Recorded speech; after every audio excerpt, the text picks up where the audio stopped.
Ok.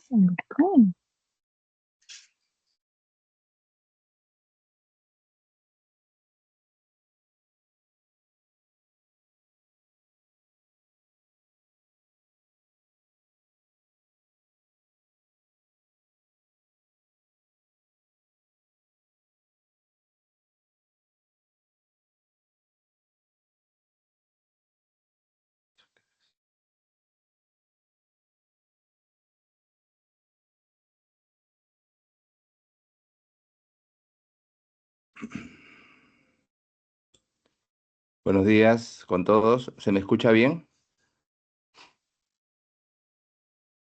Sí, doctor, sí se le escucha. Ya, listo. Vamos a iniciar la actividad correspondiente a la teoría del día de hoy y vamos a desarrollar el tema de la valvulopatía mitral y tricuspidia. ¿Me avisan si la diapositiva avanza, por favor? ¿Avanzó? Sí, se avanzó. Ya. Bueno, iniciemos nuestra revisión de esta patología con la estenosis mitral.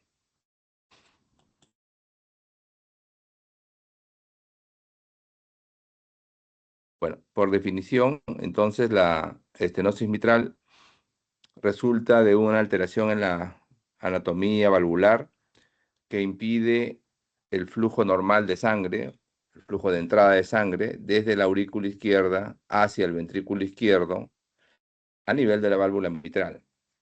Esto es resultado de alguna alteración en la estructura de la válvula o del aparato valvular.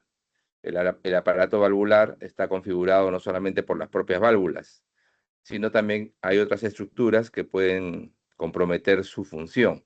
Por ejemplo, los músculos papilares, por ejemplo, las cuerdas tendíneas, por ejemplo, el propio anillo de la válvula. Entonces, esta dificultad en la apertura de la válvula impide un buen llenado del ventrículo izquierdo en la diástole. La válvula normal tiene más o menos un área aproximadamente de 4 centímetros cuadrados de apertura en la diástole, normalmente. Conforme se produce la alteración estructural, esa área va disminuyendo. Entonces, cuando va disminuyendo a áreas progresivamente cada vez menores, puede ya dificultar este paso de sangre, ¿no? Un estrechamiento de la apertura valvular que impide el adecuado llenado del ventrículo izquierdo, a menos que la aurícula izquierda incremente su presión. En la etiología de esta patología, en nuestro medio todavía sigue siendo frecuente la historia de la fiebre reumática. Entonces, la fiebre reumática es una afectación en la cual hay un proceso inflamatorio causado por el estreptococo beta hemolítico del grupo A. Este germen, digamos que compromete la parte respiratoria alta y por mecanismos de autoinmunidad puede dañar estructuras de nuestro cuerpo, no solamente al corazón. La fiebre reumática está configurado por diferentes evidencias de este daño inmune en otras partes. Por ejemplo, aparte de la carditis, puede haber nódulos subcutáneos, puede haber eritema marginado, puede haber corea, puede haber afectación articular.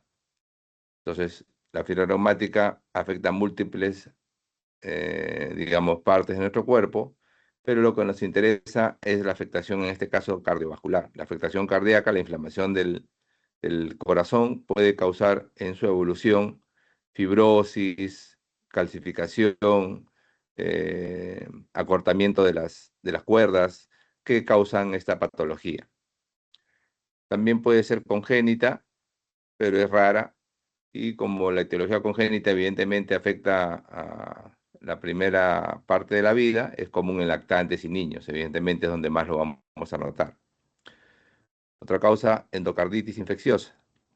La endocarditis es una infección del aparato valvular que en su proceso cicatrizal puede causar una limitación en su apertura. En cuanto a la predominancia por género, generalmente las mujeres son más afectadas por esta patología en una proporción de 2:1.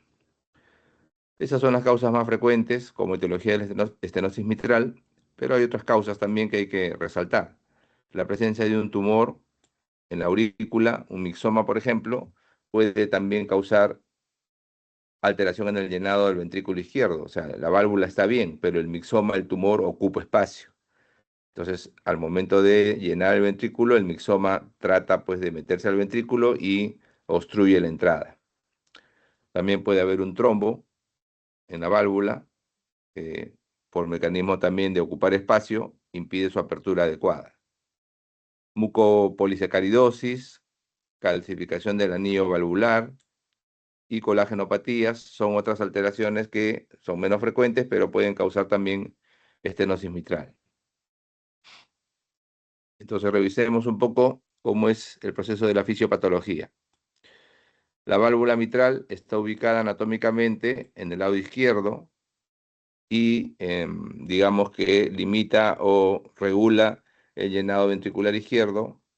La sangre debe venir desde la aurícula izquierda y pasar esta válvula hacia el ventrículo izquierdo durante la diástole.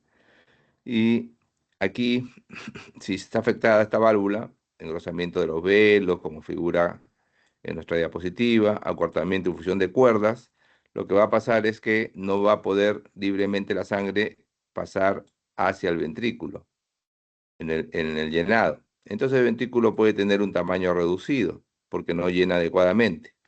Si el ventrículo no llena adecuadamente, evidentemente también el gasto cardíaco puede disminuir.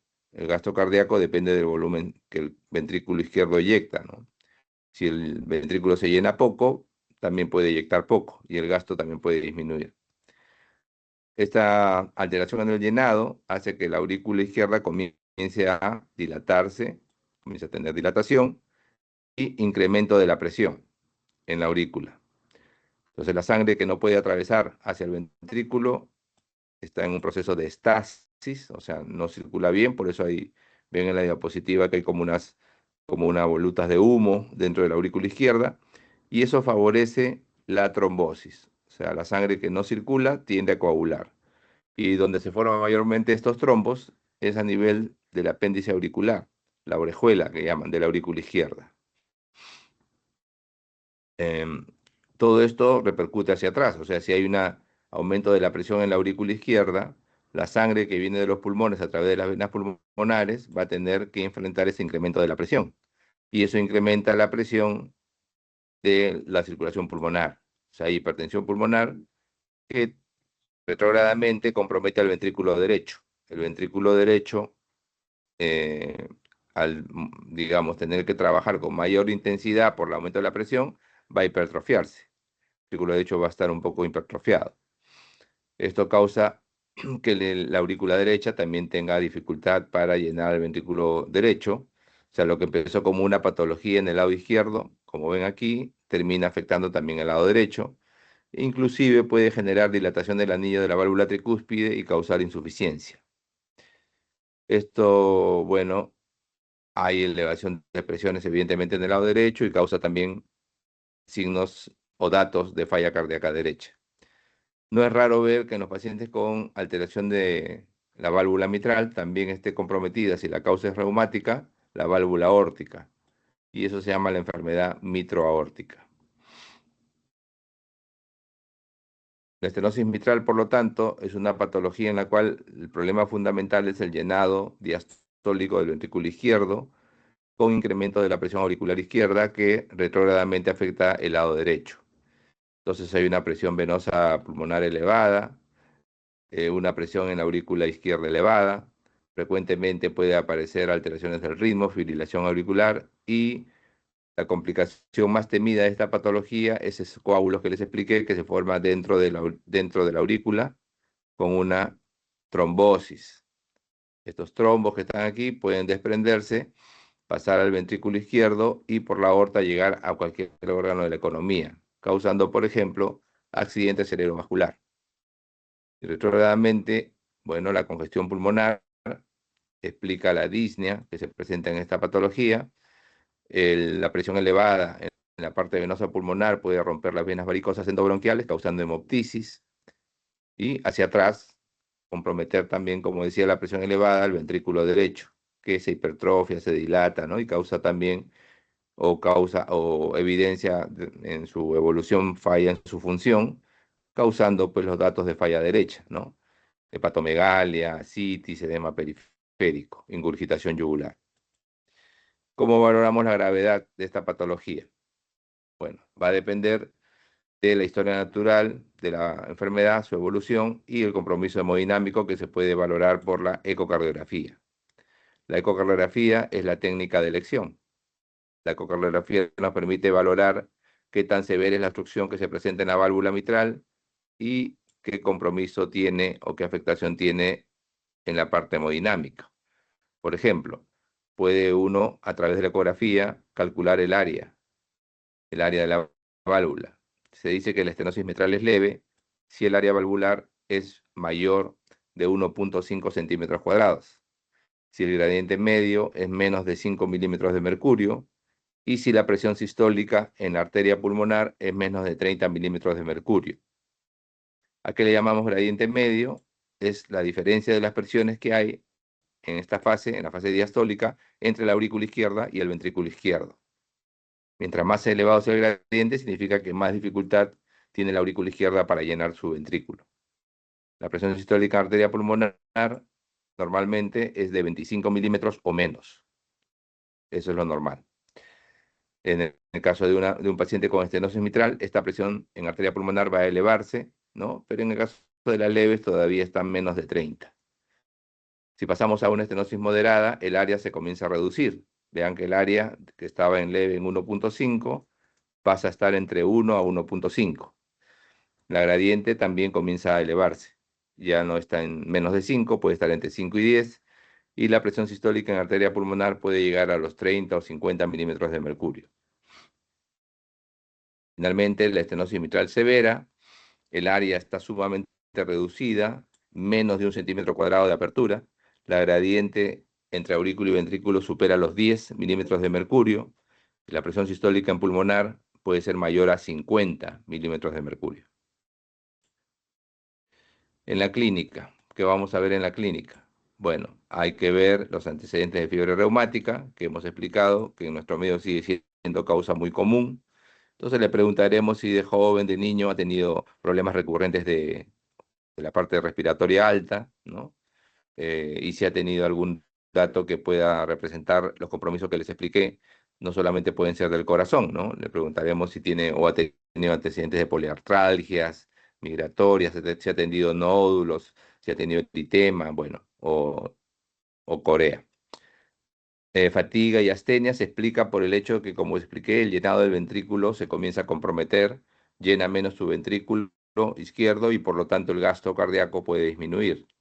Y entonces se explica que haya fatiga, ¿no? Hay mala flujo, digamos, del sistema circulatorio hacia adelante, ¿no? Hacia una falla anterógrada. También puede haber palpitaciones porque es frecuente que en esta alteración, en esta patología, se presenten arritmias, hemoptisis, ruptura de venas, puede haber disfonía en los pacientes con estenosis mitral porque la aurícula izquierda crece y cuando crece, crece generalmente hacia la zona posterior, comprometiendo al nervio laríngeo recurrente. También puede haber dolor torácico por la hipertensión pulmonar y la complicación que les explicaba, que es muy temida, es el cardioembolismo. Entonces puede haber un dato de un compromiso neurológico por un accidente cerebrovascular. La disnea es el síntoma más importante y se presenta porque evidentemente al aumentar la presión en la aurícula izquierda, retrógradamente también va a afectar, ¿no?, las presiones en el lecho venocapilar pulmonar, causando congestión. Congestión en el alveolo que explica la disnea. Puede haber hemoptisis por extravasación de sangre de las venas varicosas endobronquiales hacia el espacio bronquial, que cuando el paciente tose, bueno, o el paciente presenta pues pequeñas manifestaciones de sangrado en su esputo. También puede haber fibrilación auricular, que es un hallazgo que se puede ver en la estenosis mitral debido a que se incrementa la presión de la aurícula izquierda, la dilata la aurícula izquierda y eso afecta la transmisión del impulso eléctrico a nivel de la aurícula, ¿no? Y puede desorganizar esa transmisión, haciendo que múltiples focos tomen comando y se presente esta alteración del ritmo, fibrilación auricular. Y el embolismo sistémico, como les explicaba, una complicación muy temida, puede este embolismo y no solamente al cerebro, o sea, causar el accidente cerebrovascular, sino también puede ir a otras partes. Puede, por ejemplo, causarse trombosis de la arteria mesentérica, de las arterias renales. Cualquier parte del cuerpo puede sufrir esta, esta complicación. En los síntomas, el dolor torácico es importante. Hemos explicado que hay hipertrofia ventricular derecha, y entonces cuando hay una severa hipertrofia ventricular derecha, la pared, ¿no? El grosor de la pared se incrementa y eso hace que pueda aparecer dolor, ¿no? Por isquemia. Y los datos de falla derecha, que hemos estado un poquito comentando en la parte de la fisiopatología, la ingurgitación yugular, el edema, el dolor en hipocondrio derecho por hepatomegalia y la ictericia, falla hepática. En el examen físico de los pacientes con estenosis mitral, no olvidar ver las facies. La facies mitral tiene una característica que es que la parte de los pómulos se ponen un poquito rojas, se llama rubor malar, y la parte que rodea orificios, ¿no? Los ojos, la nariz, la boca, puede haber cianosis. La cianosis perinasal, periorbitaria, perioral. Eso indica bajo gasto con severa obstrucción arteriolar. El pulso venoso yugular va a mostrar una onda prominente. La presión arterial tiende a ser baja más bien, porque el gasto, como les digo, puede bajar un poco por mal llenado del ventrículo izquierdo, y el choque de punta, en vez de ser, como habitualmente es en el quinto espacio intercostal, línea medio clavicular, se puede hacer hacia el lado central, hacia el reborde external izquierdo o en el epigastrio. Eso se llama impulso ventricular derecho, sobre todo cuando la estenosis mitral es severa. Se hipertrofia el ventrículo derecho y es más intenso el choque de punta por la contracción ventricular derecha. Bueno, la fascia mitral, explicaba yo que tiene componentes como el rubor malar, ¿no? Enrojecimiento de la zona de los pómulos, la cianosis a nivel de los orificios, ¿no?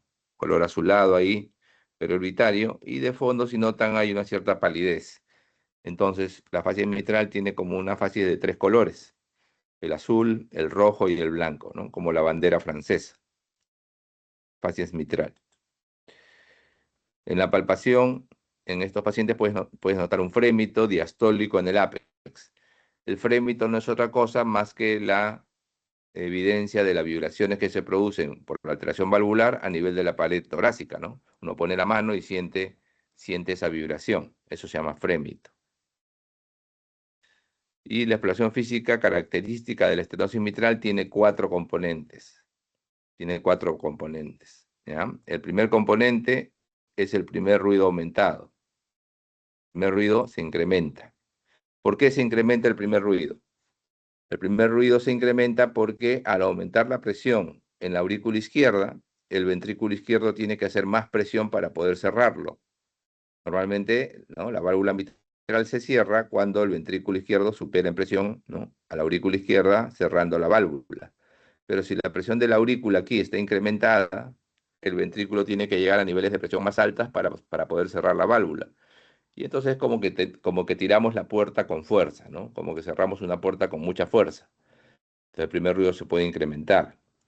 Ahora, en algunos casos de estenosis mitral, cuando la válvula ya está muy calcificada, el primer ruido puede empezar a disminuir, porque ya ni siquiera puede cerrar bien. Entonces, el primer ruido en las fases iniciales, ¿no?, cuando estamos, digamos, en las etapas iniciales de la estenosis mitral, sí puede aumentar, como figura en la diapositiva.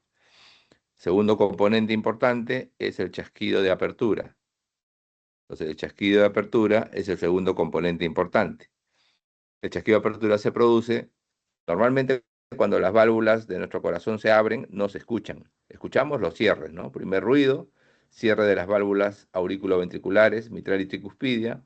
Segundo ruido, cierre de las válvulas sigmoideas, aórtica y pulmonar. Eso escuchamos. Pero si una válvula está enferma, como en este caso, con una estenosis mitral, puede escucharse su apertura. Y eso se llama chasquido de apertura. Opening snap en inglés. Chasquido de apertura, entonces, presente por esta alteración en la función valvular. Y luego viene el tercer componente, que es este soplo diastólico, casi mesodiastólico que ven aquí, este soplo de aquí, que es como que en descenso, en rodamiento le llaman. ¿Por qué? Porque conforme la sangre comienza a pasar de la aurícula izquierda al ventrículo izquierdo, la gradiente de presión comienza a disminuir. Entonces el soplo como que va en disminución. Y el cuarto y último componente es esta parte final del soplo en la diástole que le llaman el refuerzo presistólico. El refuerzo presistólico se produce porque en la fase final de la diástole, la aurícula izquierda va a contraerse antes de la contracción del ventrículo izquierdo. Esta contracción de la aurícula izquierda fisiológicamente tiene como misión aumentar el llenado ventricular, o sea, llenar un poco más mi ventrículo, para que aprovechando la ley de Frank-Starling, el gasto cardíaco mejore. Entonces, como acá se contrae la aurícula, se incrementa otra vez la gradiente de presión entre aurícula y ventrículo y el soplo se incrementa. A eso le llaman refuerzo presistólico. Entonces, si en el examen les pregunto cuáles son los hallazgos auscultatorios predominantes en estenosis mitral, son 4.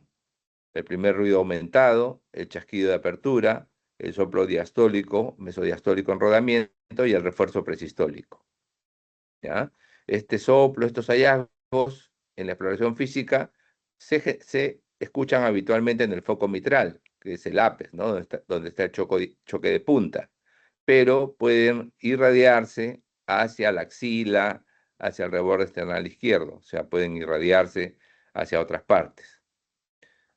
Otros hallazgos en la auscultación, por ejemplo, importantes en estenosis mitral, es un soplo que se produce por el incremento de las presiones en el lado derecho. Ya hemos hablado que retrógradamente el incremento de la presión de la aurícula izquierda compromete la circulación pulmonar y eso puede dar dilatación del tronco de la arteria pulmonar. Y al dilatarse el tronco de la arteria pulmonar, generarse una insuficiencia pulmonar. Entonces puede aparecer un soplo diastólico en el área pulmonar que se llama el soplo de Graham-Still en la estenosis mitral. Habíamos comentado del chasquido de apertura y decíamos que era la percepción de la apertura de la válvula, ¿no? Mientras sea leve la estenosis mitral, la distancia que hay entre el segundo ruido y la apertura de la válvula, aquí, va a estar un poquito separada, un poquito alejada. ¿Por qué? Porque para que abra la válvula, la presión de la aurícula tiene que superar la presión del ventrículo.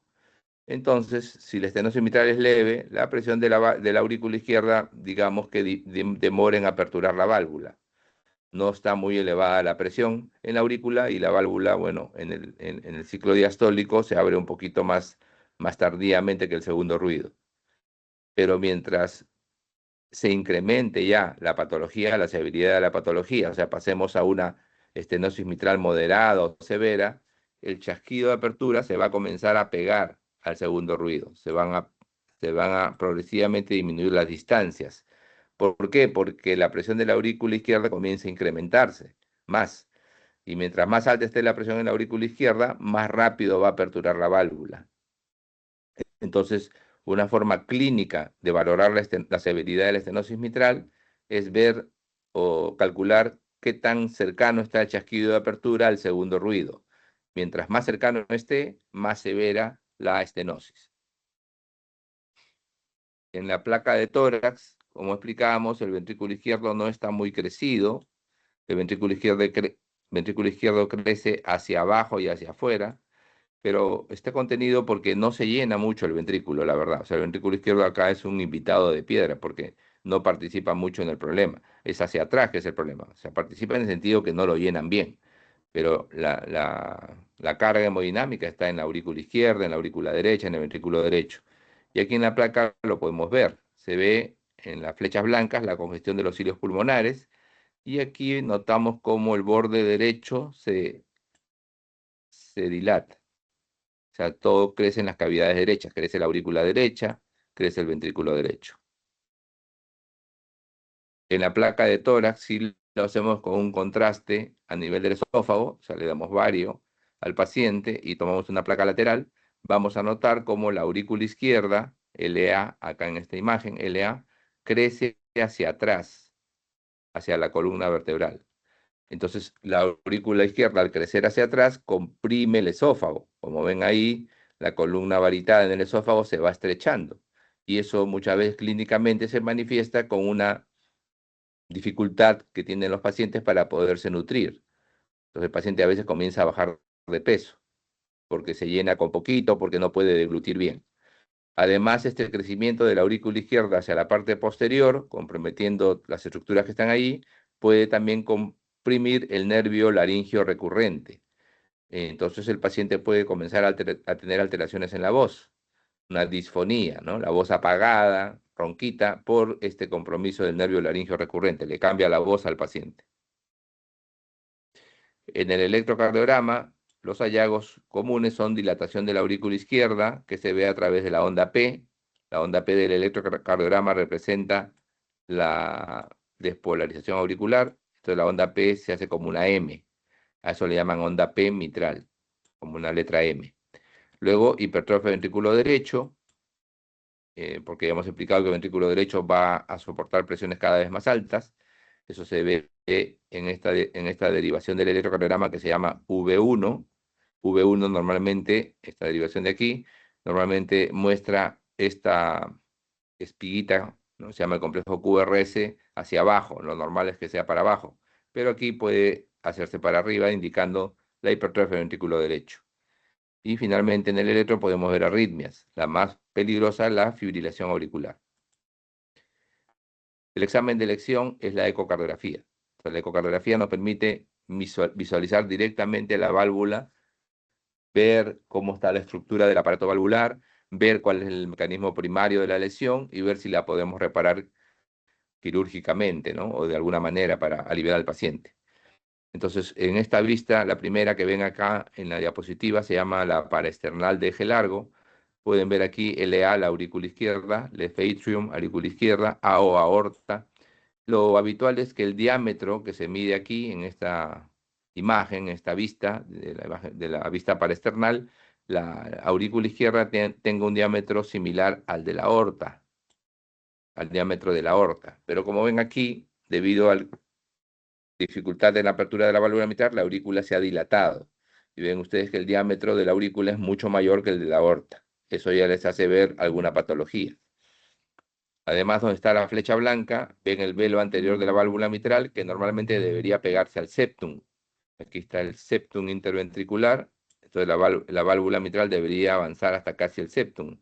Pero ven aquí, como está limitada en su apertura, se queda como pegada y forma una imagen que le llaman en los libros la imagen del palo de stick. Así le llaman. Palo de stick es el que se usa en el hockey, para jugar el hockey. Bueno, son deportes americanos, de repente no lo conocemos, pero así le llaman en los libros, palo de stick. Y si giramos el eje del transductor, ¿no? Podemos obtener lo que se llama el eje corto. La ecocardiografía de eje corto permite ver esta válvula en este corte, como si estuviéramos cortando la válvula en este sentido. Y podríamos ver directamente la apertura de la válvula a través de esta imagen, este orificio que ven aquí, oscuro, y mapearlo a través de lo que se llama la técnica de planimetría en la ecografía. Aquí ya han puesto los puntitos a nivel del orificio de apertura de la válvula mitral, y una computadora nos puede dar el área por planimetría. Y el área aquí sale 0.9 centímetros cuadrados. Hemos dicho que un área menor de 1 centímetro cuadrado representa estenosis mitral severa. Entonces, este es un área de 0.9. Vean esta forma de los puntos, y en los libros a esto se le refiere como una imagen en boca de pescado, boca de pez. Así le dicen a esta imagen. ¿Cómo tratamos un paciente con estenosis mitral? Si el paciente tiene síntomas, si está sintomático, debemos intervenir. O sea, hacer algún procedimiento para aumentar el diámetro de apertura de la válvula mitral. Hay generalmente dos caminos. Podemos hacerlo por comisurotomía percutánea, que es abrir con un baloncito que inflamos a nivel de la válvula mitral, o por cirugía. Evidentemente, si no puede, si tiene contraindicación para el balón, para la comisurotomía, el único camino al final es cirugía, evidentemente, ¿no? Bueno, si no tiene contraindicaciones para comisurotomía, valoramos el riesgo quirúrgico, ¿no? El riesgo operatorio. Si tiene riesgo alto el paciente para entrar a operarse, bueno, no nos queda otra cosa más que el balón nada más para evitar cualquier complicación de la intervención. Si no tuviera, bueno, vemos características clínicas de la válvula, si son favorables o desfavorables para determinado procedimiento, ¿no? Si son favorables las características clínicas para la comisurotomía, bueno, irá a ese procedimiento y si no, irá a cirugía. En el paciente que no tiene síntomas, que es asintomático, la ecocardiografía nos permite valorar el riesgo de embolias y nos permite ver el riesgo de descompensación hemodinámica. ¿Cómo así? Bueno, el riesgo de embolias, la ecocardiografía nos lo permite establecer porque al hacerla podemos ver cómo está el tamaño de la aurícula, cómo está la velocidad de los flujos. Podemos ver si hay contraste espontáneo en la aurícula, el humito que les expliqué en la primera diapositiva. O podemos ver si inclusive si hay trombos formados, si hay trombitos ahí, coagulitos en la orejuela izquierda. Cualquier hallazgo de esos indica un riesgo alto de embolia. ¿Y cómo valoramos el riesgo de descompensación hemodinámica? Bueno, eso lo valoramos midiendo la presión o calculando la presión de la arteria pulmonar. Eso también se puede hacer por la ecocardiografía. Si tiene estas complicaciones, ¿no? Si tiene posibilidades de riesgo de embolia alto, de compresión hemodinámica, el camino es ir a la cirugía. Si no la tiene, podemos hacer una prueba de esfuerzo para ver si hay síntomas. Si tiene síntomas, hacemos el mismo camino que ya hemos establecido aquí en el paciente sintomático, y si no los tiene, seguimiento. Entonces, ¿cuáles son las indicaciones para hacer la técnica de comisurotomía o para cirugía? Comisurotomía está indicado para pacientes sintomáticos sin características desfavorables, sin alguna alteración que haga que el paciente no vaya a responder al procedimiento, evidentemente. Entonces, escoger bien los pacientes es fundamental. También está indicada para pacientes sintomáticos que tengan contraindicaciones para una cirugía o tengan un alto riesgo quirúrgico. Si no le puedo operar, entonces no me queda otra opción más que el balón. La cirugía, o sea, ya operar la válvula, cambiarla, está indicada para pacientes sintomáticos que no son candidatos a balón, a comisurotomía.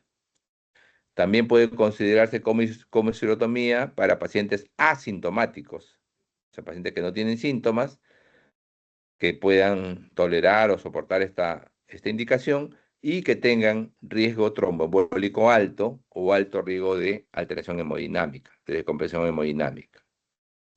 Cuando vean estos cuadros de indicaciones para determinados procedimientos o terapéuticas, noten que se acompaña habitualmente de estos dos valores. El primero, uno en romanos, indica qué tan intensa es esa recomendación. Una recomendación de clase 1, uno en romano, indica que todos los médicos deberíamos seguir esa indicación.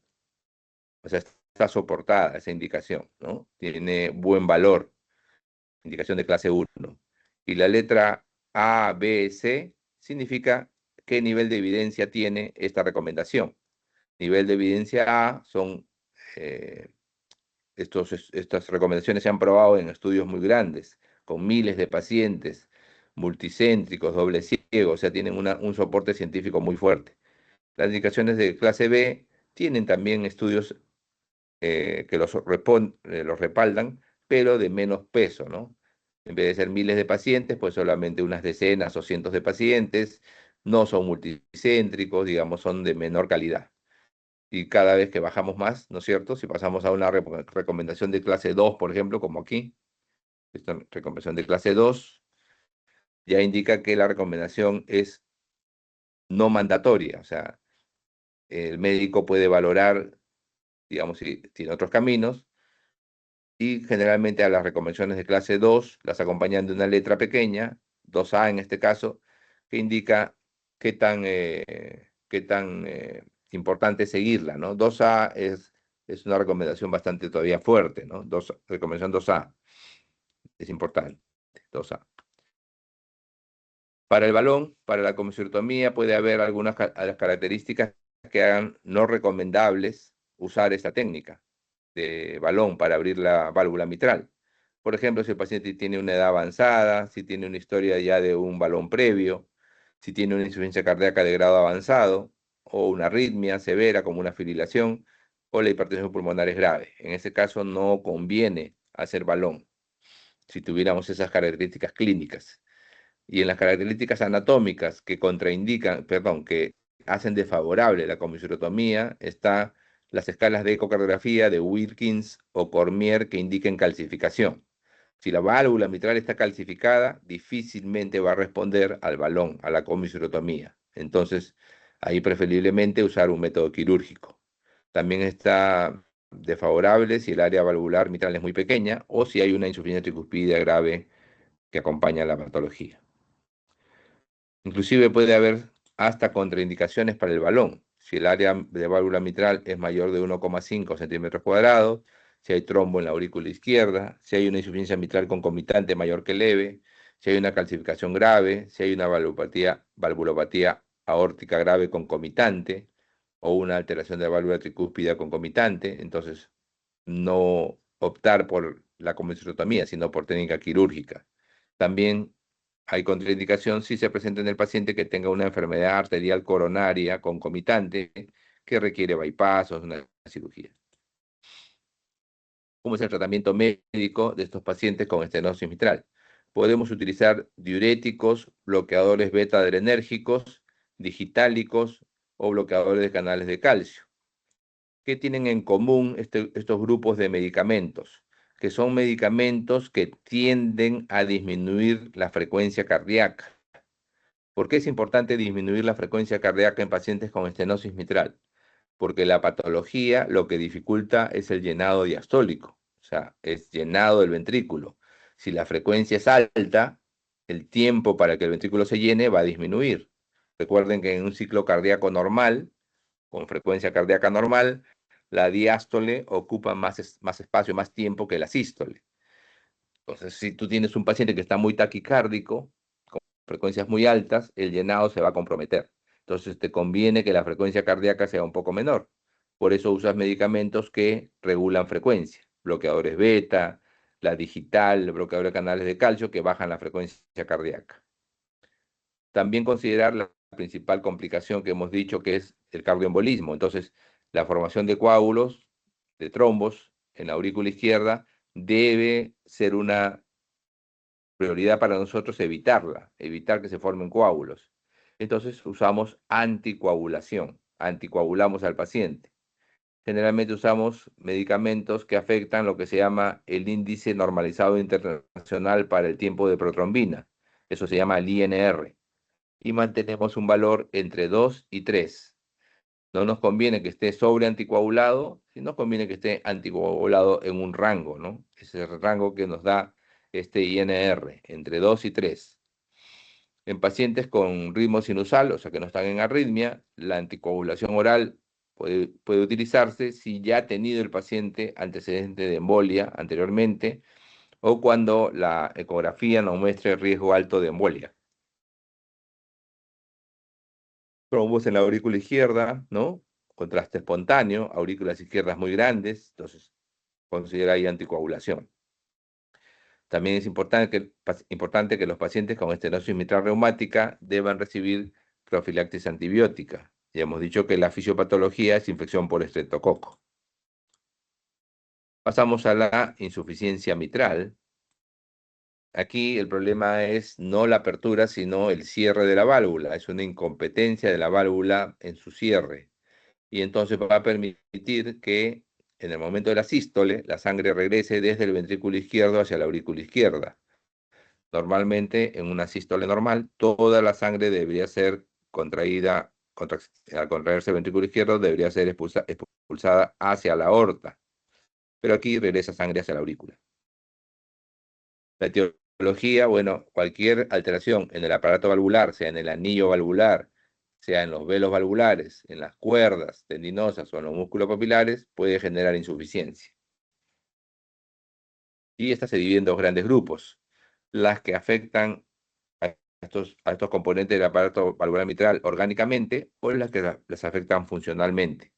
Entonces tenemos insuficiencia mitral orgánica, que puede ser por cambio mixomatoso, por ejemplo, prolapso de la válvula mitral, causa más común, la cardiopatía reumática, la endocarditis, ruptura de cuerdas tendíneas, la enfermedad vascular de colágeno, calcificación de anillo y trauma. Y también puede haber una insuficiencia mitral funcional, es decir, allí es más secundario a otro problema. Por ejemplo, una isquemia miocárdica, un infarto de miocardio puede causar disfunción del músculo papilar, ¿no? Alterando la estructura funcional del aparato valvular, causando insuficiencia. También una miocardiopatía hipertrófica, una miocardiopatía dilatada pueden afectar la estructura anatómica de las válvulas y causar insuficiencia. Dilatación de la aurícula izquierda, dilata el anillo, también insuficiencia. Bueno, aquí en estos casos de la insuficiencia tendríamos que precisar que hay dos posibilidades: que se presente de forma aguda o que se presente de forma crónica.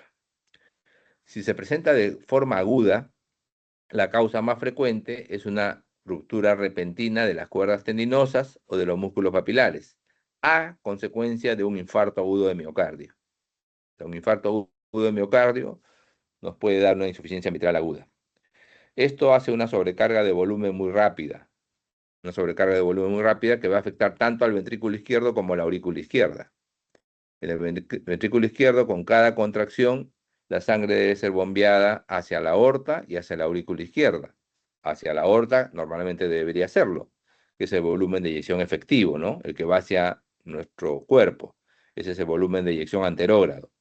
Pero hay un volumen que va hacia atrás, hacia la aurícula izquierda. La válvula mitral en condición normal debería evitarlo, pero aquí la válvula está enferma y deja que haya un volumen de eyección retrógrado, una fracción regurgitante. Por lo tanto, la fracción que expulsa la aorta es menor, porque parte del gasto cardíaco se pierde al bombear sangre de regreso hacia la aurícula izquierda, en vez de bombear toda la sangre hacia la aorta. Este aumento de volumen también afecta a la aurícula izquierda. ¿Por qué? Porque este aumento de volumen, si la aurícula izquierda lo recibe agudamente, no ha tenido tiempo de dilatarse. Entonces, inmediatamente la sobrecarga de volumen se va a acompañar de sobrecarga de presión. Y este aumento de presión en la aurícula izquierda dificulta el paso de la sangre desde la circulación pulmonar hacia la aurícula izquierda por las venas pulmonares, inhibiendo este drenaje. Entonces se congestiona el pulmón, causando un edema pulmonar prácticamente agudo. En el paciente crónico es aquel que genera esta insuficiencia mitral a lo largo de años. Ejemplo clásico, la insuficiencia mitral reumática, que se presenta en la infancia y va progresivamente dañando la válvula. ¿Eso qué permite?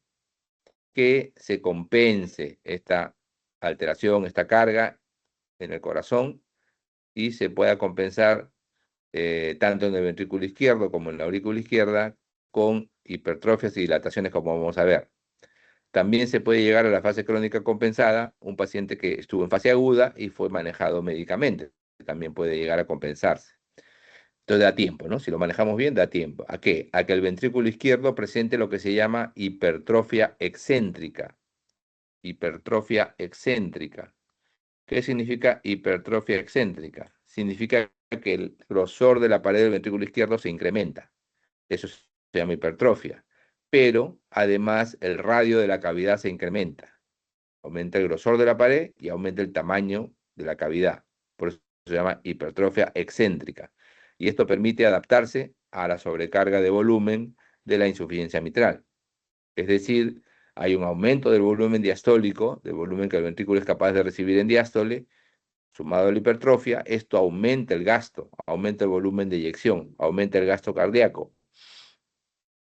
Entonces, a pesar que un porcentaje de este volumen se va a perder por regurgitación hacia la aurícula, el valor que se alcanza en la aorta puede ser suficiente. Entonces puede normalizarse el gasto cardíaco anterógrado.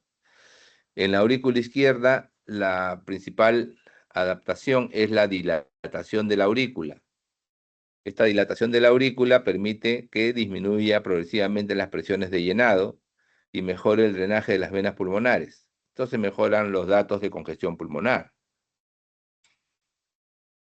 Un paciente que está compensado puede descompensarse, ¿no? Eso se llama fase crónica descompensada, si aparece disfunción del ventrículo izquierdo. Entonces hay una sobrecarga de calcio en los miocitos cardíacos que altera la función contráctil, el miocardio ya no se contrae adecuadamente y ya no compensa la sobrecarga de volumen.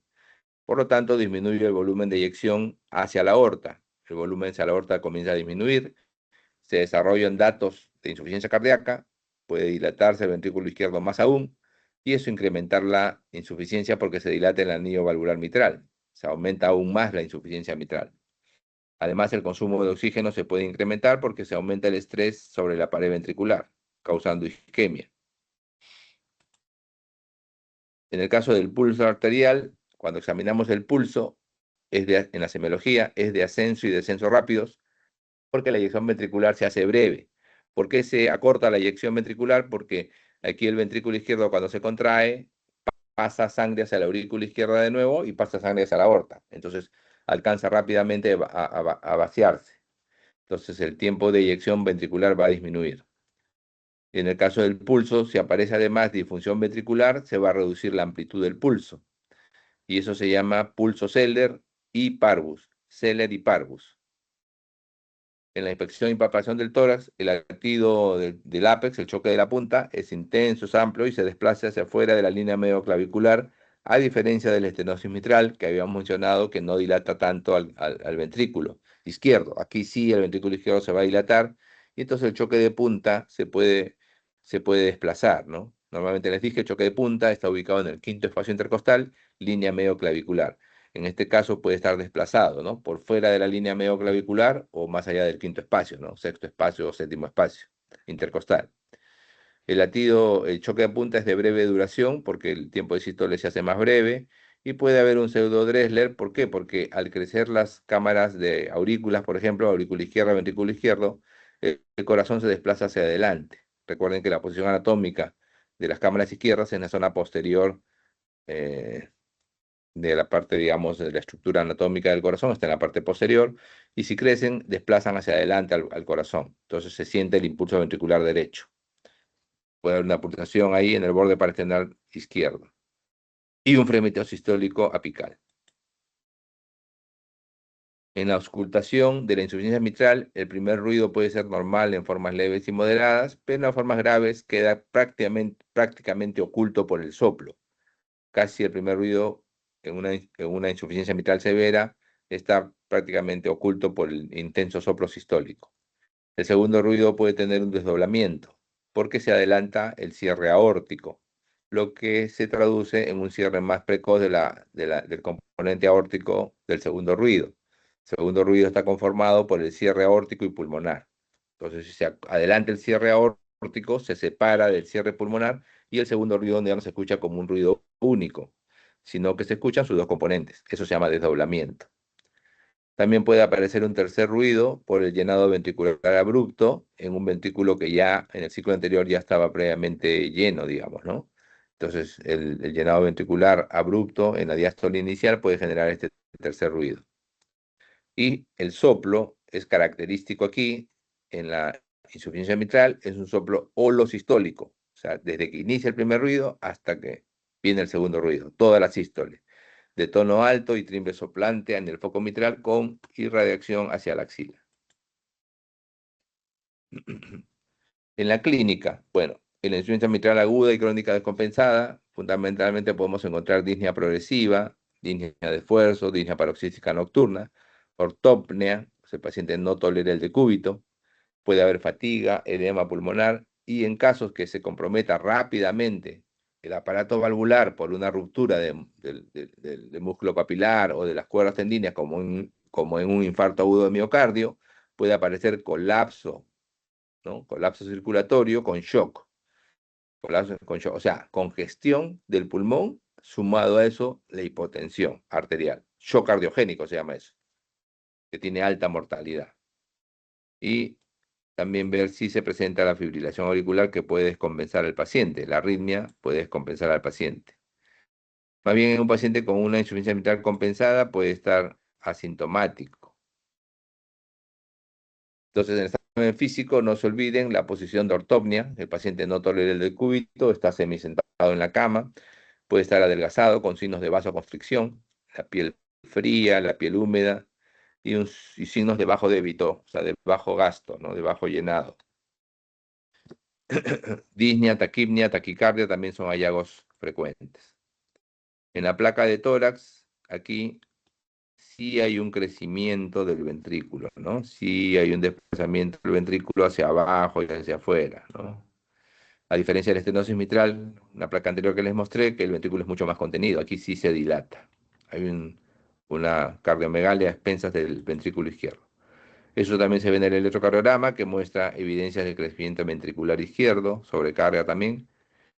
Y la técnica de elección, como hemos dicho ya en la parte anterior que había de estenosis, es la ecocardiografía, porque permite ver o establecer el mecanismo de la insuficiencia, el grado de la insuficiencia, el grado del compromiso de las estructuras cardíacas y si se puede reparar. Entonces guía la decisión terapéutica. Si hay alteración de la función valvular, si hay un deterioro importante, bueno, cirugía. Y si está todavía el ventrículo en buenas condiciones, el seguimiento puede ser el camino. Y se hace aquí ecos periódicos, ¿no? Ecos periódicos. Entonces, la ecocardiografía nos va a dar el tipo y extensión de la lesión, el mecanismo de la lesión, nos va a cuantificar el grado de insuficiencia, la etiología y la probabilidad de que podamos reparar exitosamente la válvula. Las técnicas de eco se combinan no solamente con la parte de imagen, sino también con la valoración de flujo a través del Doppler. En este caso tenemos una imagen de Doppler color. El Doppler color mapea como colores los flujos. El flujo azul, como se ve acá en el ventrículo izquierdo, es el flujo que se aleja del transductor. El transductor está aquí, en la parte del vértice del triángulo. El flujo rojo es el flujo que se acerca al transductor. Y este mosaico de color que ven aquí es el flujo regurgitante de la insuficiencia mitral. Es como un mosaico de color, porque el flujo es turbulento, entonces no es un flujo laminar y entonces se ve como una mezcla de colores, se ve amarillos, turquesas, verdes. La ecocardiografía transesofágica nos permite tener una imagen muy cercana de la válvula, como se ve en este esquema. Ahí vemos el velo anterior y el velo posterior, y que notamos aquí en el esquema, que el velo anterior se mete hacia la aurícula izquierda. Eso se llama prolapso del velo anterior mitral, como lo vemos acá ya en la imagen real. Ahí vemos cómo el velo anterior se mete hacia la aurícula y deja un espacio por el cual la sangre puede regurgitar, ¿no? Hacia la aurícula. Hay diferentes criterios para valorar severidad en insuficiencia mitral. Estos son criterios para insuficiencia mitral severa, ¿no? Entonces, digamos que los principales aquí es el flujo con Doppler de color, que ya les mostré en la diapositiva anterior, que muestra un chorro central grande, excéntrico, dirigido hacia la parte posterior de la aurícula izquierda. Eso es lo más importante, ¿no? Un flujo que sea muy importante. El tratamiento de la insuficiencia mitral puede ser a base de digoxina, diuréticos y vasodilatadores. La digoxina es útil en pacientes con ventrículos dilatados y que tengan fracción de eyección baja, ¿no? Contractilidad deprimida, sobre todo en pacientes que tengan fibrilación auricular. Los diuréticos se pueden utilizar para tratar la congestión pulmonar, ¿no? Y los vasodilatadores arteriales, como por ejemplo los inhibidores de la enzima conversora de angiotensina, los famosos IECA, o la hidralazina, lo que hacen es reducir la resistencia arterial a la eyección de sangre que hace el ventrículo izquierdo. Es decir, lo que hacen es tratar de bajar la dificultad para el flujo anterógrado para que menos sangre regrese hacia la aurícula, más sangre sea eyectada hacia la aorta, ¿no? Aumentar el flujo anterógrado efectivo. En casos de falla mitral aguda, ya hemos dicho, la aurícula no ha tenido tiempo de adaptarse a esta sobrecarga de volumen y es muy probable que se presente un aumento de presión muy importante, lo que puede llevar a un edema agudo de pulmón. En este caso, los vasodilatadores tendrían que usarse ya no por oral, sino por vía endovenosa, y el paciente debería ir a una unidad de cuidados intensivos porque estos vasodilatadores, o sea, este tratamiento, pueden generar hipotensión severa. Entonces, tiene que estar el paciente sumamente controlado cuando le pasemos estos medicamentos. Una buena opción es el nitroprusiato de sodio. Si no, puede utilizarse métodos mecánicos como el balón de contrapulsación. Entonces, el esquema terapéutico, si tienes insuficiencia mitral y tienes síntomas, el paciente debería ir a cambio de la válvula. Y si no tiene síntomas, vamos a valorar por eco cómo está la función ventricular. Si la función ventricular está baja, pues mejor es ir por el lado de la intervención. Si está conservada, podemos ir a tratamiento médico. Este básicamente es el mismo esquema. Y pasamos a tricuspidia. En el caso del problema tricuspidio, es muy similar al problema mitral. Acá tenemos etiologías para estenosis y para insuficiencia. Entonces, para estenosis pueden ser causas reumáticas o congénitas, y para insuficiencia, causas primarias y causas secundarias o funcionales. En primarias, como vemos acá, la lista es muy parecida a lo que hablamos en las diapositivas que hicimos, las causas de insuficiencia mitral, la reumática, la endocarditis, degeneración mixomatosa, carcinoide, radiación, trauma, congénitas, injuria al músculo papilar. Y secundarias tiene que ver con el ventrículo derecho y el anillo tricuspidio. O sea, cualquier dilatación o compromiso ventricular derecho puede causar, ¿no?, una regurgitación tricuspidia. Por ejemplo, hipertensión pulmonar de larga evolución, un infarto que ha causado remodelamiento de dilatación del ventrículo derecho o el paso de cables de marcapaso por ahí. Empecemos con la insuficiencia tricuspidia. Cuando se contrae el ventrículo derecho, debería eyectar toda la sangre hacia la arteria pulmonar. Pero en el caso de la insuficiencia tricuspidia, el mal funcionamiento de esta válvula puede permitir que la sangre pase del ventrículo derecho de regreso hacia la aurícula derecha. Ese es el mecanismo. Entonces hay una regurgitación sistólica de sangre hacia la aurícula derecha. Esto sobrecarga de volumen tanto a la aurícula derecha como al ventrículo derecho, dilatándolos. Hay una dilatación de la aurícula derecha y el ventrículo derecho. Ese incremento de presión en las cámaras derechas se transmite hacia atrás, hacia el sistema venoso central, causando hipertensión venosa sistémica y congestión hepática. ¿Y cómo es el tratamiento de esta insuficiencia tricuspidia? Hay que valorar si hay compromiso de cámaras izquierdas. Si hay compromiso de las cámaras izquierdas, vemos el tipo de insuficiencia tricuspidia. Si es primaria o secundaria grave, pues aprovechamos que necesitamos entrar para reparar las válvulas izquierdas, y reparamos la válvula tricúspide. Si es una insuficiencia tricuspidia secundaria y es más leve, valoramos si hay dilatación del anillo tricuspidio o signos de falla derecha, ¿no? Signos de insuficiencia derecha, hepatomegalia, citis, edema severo. Si lo hubiera, pues considerar la reparación, y si no, no usar cirugía aquí, ¿no? No reparar la válvula tricúspide. Si no es necesaria la cirugía de la válvula tricúspide, bueno, valoramos el tipo de insuficiencia tricuspidia, si es grave o primaria o secundaria. Si es primaria y con síntomas importantes, puedes ir al reemplazo o reparación de la válvula. Y si es secundaria, vemos si hay ausencia de disfunción grave de ventrículo derecho o ventrículo izquierdo y si hay hipertensión pulmonar grave. Si no lo hubiera esto, tratamiento conservador. Y si lo hubiera y tiene paciente sintomático, hay que valorar, ¿no?, si hay síntomas con dilatación o disfunción del ventrículo derecho para valorar si debe ir a cirugía. Les digo a ustedes que es muy raro que un paciente vaya solamente por el problema del lado tricuspidio, de la válvula tricuspidia, a una cirugía. Generalmente son pacientes que entran por una patología de válvula izquierda para que en ese momento que el cirujano ingresó a reparar el lado izquierdo, se aproveche y se pueda, pues, hacer algún tipo de intervención en la válvula tricuspidia. Pero no se hace habitualmente cirugías directamente de esta válvula. Entonces, ¿cuál es la clínica y el examen físico de estos pacientes? Bueno, puede haber pulsaciones en el cuello por dilatación de las venas yugulares, síntomas de falla derecha, hepatomegalia, esplenomegalia, ascitis, edema periférico. Puede haber bajo gasto, ¿no?, por la hipertensión pulmonar, y eso puede dar fatiga, debilidad, disnea, intolerancia al ejercicio. Cuando hay insuficiencia cardíaca derecha, el paciente puede entrar en caquexia, o sea, pérdida de peso importante, cianosis y en ocasiones ictéricos, lo que le llaman cirrosis cardíaca, ¿no? O sea, una alteración de la función hepática por primariamente una alteración en la función cardíaca. Y también irritación yugular ahí. El soplo aquí es holosistólico y se oculta mejor en el borde esternal derecho o en el área subxifoidea. ¿Cómo diferenciamos que el soplo sea del lado derecho o del lado izquierdo?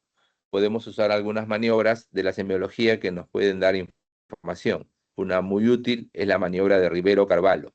En esta maniobra de Rivero hacemos que el paciente tome mucho aire, que inspire profundamente. Al inspirar profundamente, estamos aumentando el retorno venoso hacia el lado derecho y puede aumentar todos los ruidos del lado derecho, incluyendo los soplos.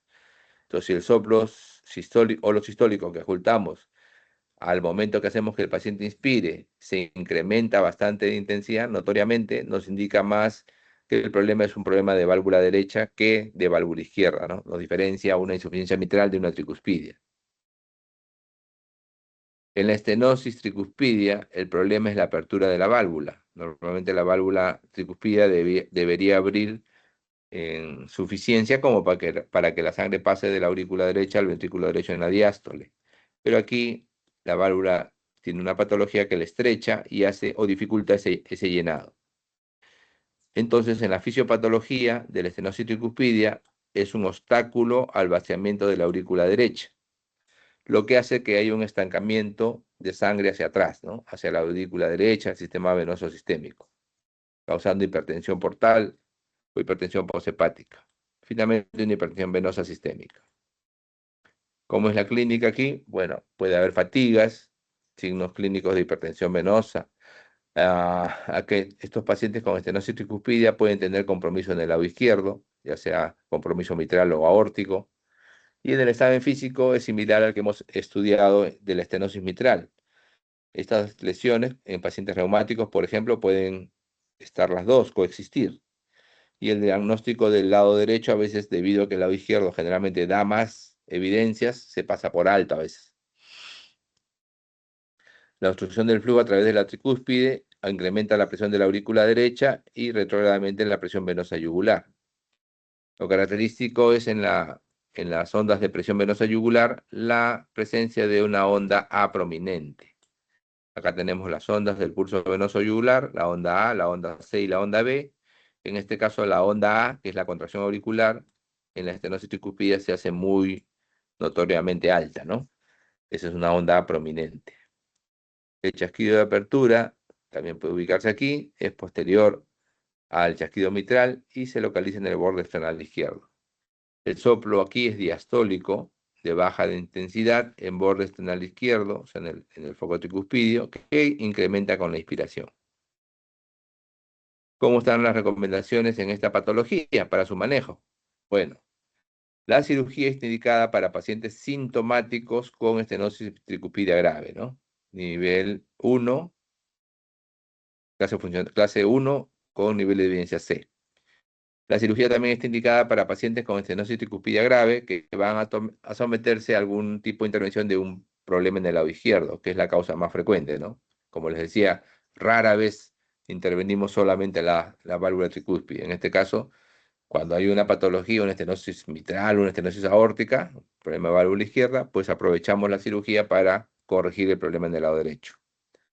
En presencia de falla cardíaca, los diuréticos son útiles por la congestión pulmonar, pero a largo plazo, la verdad, es un problema mecánico. Entonces aquí, digamos, el tratamiento médico solamente es algo que difiere, que palía un poco el problema, pero no lo soluciona. Muy bien, hemos revisado hoy día entonces problemas valvulares, tanto de válvula mitral como de válvula tricúspide. ¿Alguna pregunta sobre estas patologías? ¿Alguna duda? Muy bien, justo la hora, una hora en punto. Por favor, con la doctora delegada, ¿está presente? Sí, doctor, dígame. Sí, un favor, necesito que tome la asistencia de la clase y me la envíe por el WhatsApp. Ok, doctor. Muy bien, entonces nuestra próxima reunión va a ser la siguiente semana, perdón, el próximo martes, para tocar el tema de patologías de válvula aórtica y pulmonar a la misma hora. Nos vemos entonces, vayan a sus prácticas ya para que lleguen a tiempo. Nos vemos Gracias, la doctor. próxima semana. Hasta luego.